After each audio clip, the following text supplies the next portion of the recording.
श्रीमद् भागवत कथा के द्वितीय और तृतीय स्कंद में प्रवेश करने जा रहे हैं, जिसमें जीवन जीने की राह बताई जाएगी कि जीवन को किस तरह जिया जाए। जैसे राजा परीक्षित, जिन्होंने अपनी मुक्ति के लिए ऐसा साधन ढूंढा जिससे इंसान को जीते जी मुक्ति मिल जाती है, लेकिन आज इंसान पाप क्यों करता है,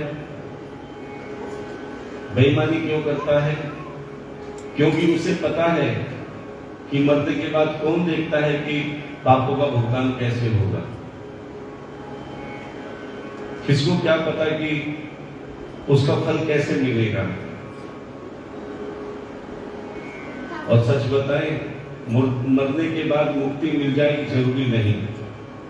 इसीलिए कोशिश करो कि प्यारे जीते जी कोई ऐसा साधन, ऐसा उपाय जरूर ढूंढो कि मरने के बाद मुक्ति मिलने की गारंटी नहीं है, लेकिन जीते जी मुक्ति तुम्हें मिल सकती है, जैसे राजा परीक्षित को मिली। जब राजा परीक्षित को 7 दिन में मृत्यु का श्राप लगा कि एक महात्मा ने राजा परीक्षित को श्राप दे डाला कि राजा परीक्षित, तेरी मृत्यु 7 दिन में होनी निश्चित है और तुझे काला तक्षक नाग डस लेगा और तेरी मृत्यु हो जाएगी। और प्यारे, ये राजा परीक्षित और कोई नहीं, आप और हम ही हैं। कल बताया था ना कि काल रूपी काला तक्षक नाग सबको डसने को तैयार है, 1 सेकंड का भरोसा नहीं है। लेकिन फिर भी इंसान तो वो अपनी पूरा पीढ़ियां तार लेता है, 7 आगे की, 7 पीछे की और 1 स्वयं अपनी। यदि कोई भागवत कथा कराने में सामर्थ्य ना हो तो उसे चिंता नहीं करनी चाहिए। जहां भी कथा हो, प्रेम से कथा में जाओ, प्रेम से कथा श्रवण करो। और अगर तुम्हें लगता है कि परमात्मा ने तुम्हें इस लायक बनाया है तो उस भागवत कथा में सामर्थ्य अनुसार सेवा भी करो। अब सेवा चाहे तन से हो, मन से हो या ठाकुर जी के दिए हुए धन से हो। भागवत कथा में तीनों प्रकार की सेवाएं ठाकुर स्वीकार करते हैं। तन की सेवा कैसी होती है कि अपने तन को कथा में लाओ, कि कई लोग ऐसे हैं जो अपने तन को सुख में डूबो रखा है, सुख साधन में लगाए रखा है। लेकिन प्यारे, जितना इस शरीर को सुख दोगे, बुढ़ापे में कष्ट पाओगे। हमारी बुजुर्ग माताएं बता सकती हैं कि अपने जमाने में वो क्या करती थी। वो क्या कहते हैं, सर पे भरोटे बोलते हैं ना, जो कई कई किलोमीटर तक सर पे रख के चलती थी और कुएं से पानी खींचती थी। और रोटी बनाने के लिए क्या करती थी, चक्की चलाती थी। जितनी मेहनत करती थी प्यारे, उतना स्वस्थ रहती थी। आज सब कुछ बटन दबाते ही काम हो जाता है, कुएं में जाने की जरूरत नहीं। प्यारे, आरओ का बटन दबाया, साफ पानी तैयार। लेकिन ईमानदारी से बताओ कि पहले कुआं खुला होता था, मच्छर भी होते थे, ना जाने कितने बैक्टीरिया भी होते थे, लेकिन वो पानी पीकर 100 साल तक जीते थे। और जितना फिल्टर वाला आरओ का पानी पीते हैं, उतनी ज्यादा बीमारियां लग रही हैं। क्या कारण है? क्योंकि इंसान ने अपने आप को सुख सुविधा वाला बना दिया है। सेवा करना नहीं जानता, मेहनत करना नहीं जानता।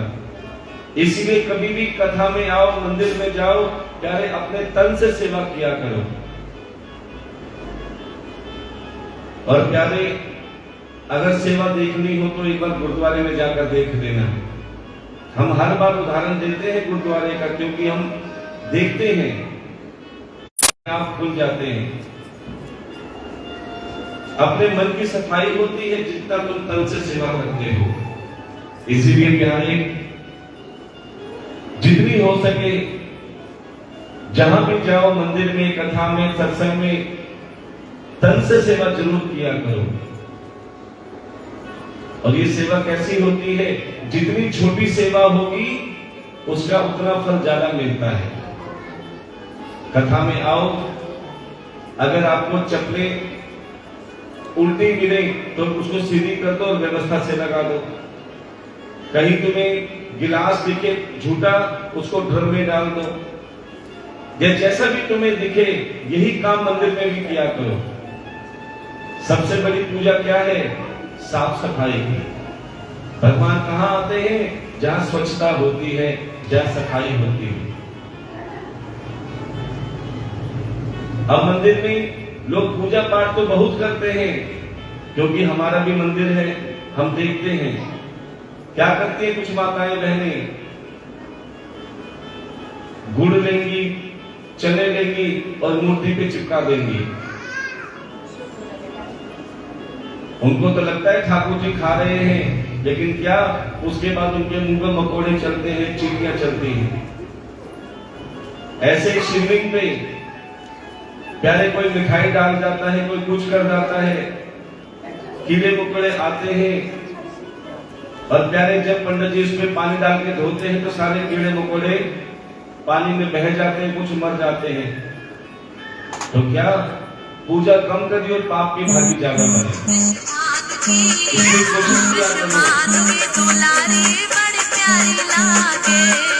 कि हाथ जोड़कर प्रणाम करो। जहां तक हो सके, जहां भी तुम्हें मंदिर में, गुरुद्वारे में, कथा में तुम्हें दिखे कि यहाँ पे साफ सफाई की जरूरत है, प्यारे अपने तन को उसमें लगा दो। और फिर आप देखोगे कि आपका मन कितना शांत होगा। और उसके बाद मन से सेवा करो। मन से सेवा कैसी होती है? कथा में तो आ गए, लेकिन मन कहीं और है, तो प्यारे बैठने का कोई फायदा नहीं। आप कथा में बैठे हो, लेकिन इंसान परेशान क्यों है?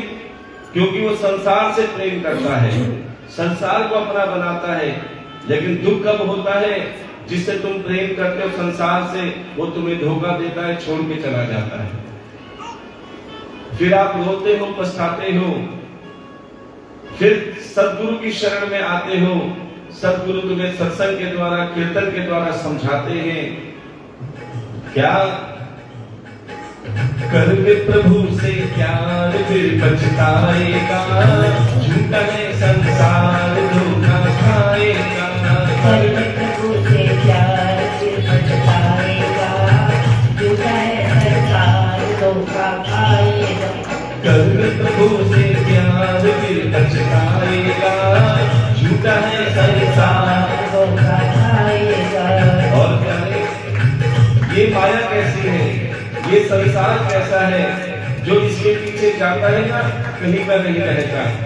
क्या माया के जितने जब झूठे हैं ये बंदे, माया के जितने झूठे हैं ये बंदे, माया के जितने सब झूठे उसके बंदे, माया के जितने बंदे सब झूठे उसके बंदे। अखियों से बिल्कुल अंधे, अगर तुझे मन के बंदे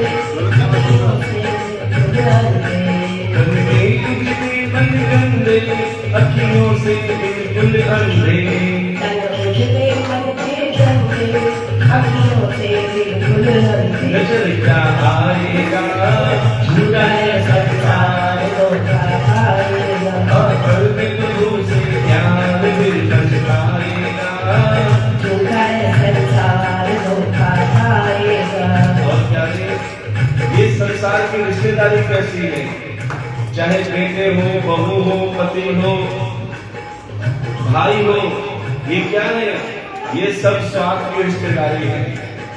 जब तक छत्ते में शहद होता है ना, तब तक मक्खियां उसमें रहती हैं। जैसे ही शहद खत्म, सब छोड़ के चले जाते हैं। ऐसे रिश्तेदार हैं क्या?